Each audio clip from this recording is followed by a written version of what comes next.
3 araw na titigil sa pagproseso ng mga kargamento ang mga broker sa mga pantalan bilang protesta yan sa TABS o ang Terminal Appointment Booking System na lalo pa raw nagpapalala imbes na makatulong sa port congestion. May report si Ian Cruz. Ganito karami ang mga truck na nakapila sa labas ng Bureau of Customs. Isang araw sang gabi, ganun kuminsan. Ganun kahirap ang soli.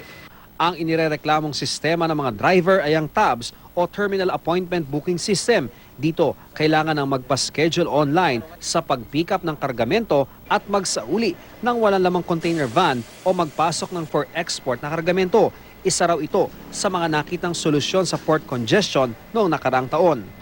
Ang aming nga sir na observation on the long run, magkaroon po ng port congestion bunga nito. Napakahaba nung pila nitong mga truck na magsusoli nga ng mga empty na container vans doon sa loob ng pier. At ayon nga sa ating mga nakausap na driver at mga pahinante, pahirap daw sa kanila yung bagong sistema sapagkat kailangan nila ng mahabang oras o minsan inaabot pa sila ng ilang araw bago nila maisoli itong mga container van. At dahil dyan, ang ilan daw sa kanila nagiging biktima pa ng masasamang loob.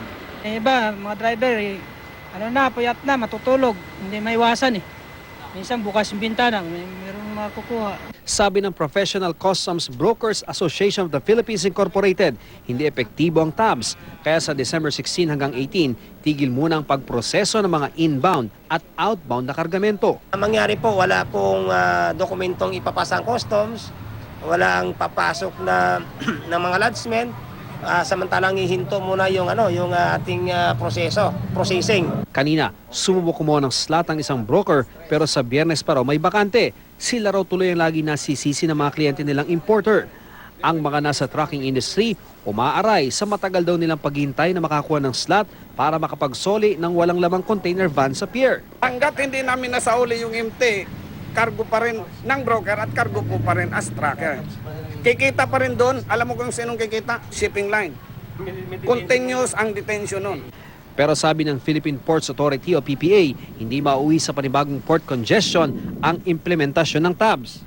Ayon sa Public Information Office ng PPA, mula sa 7,000 container vans na lumalabas sa pier kada araw, nang ipatupad ang TABS noong Oktubre, umakyat daw ng 14% ang nailalabas sa kargamento sa pier. Hindi raw muna dapat magpunta sa pier ang mga truck kung walang nakuhang schedule para hindi sila magbaba doon. Bigyan daw sana ng pagkakataon ang TABS. Ian Cruz, GMA News.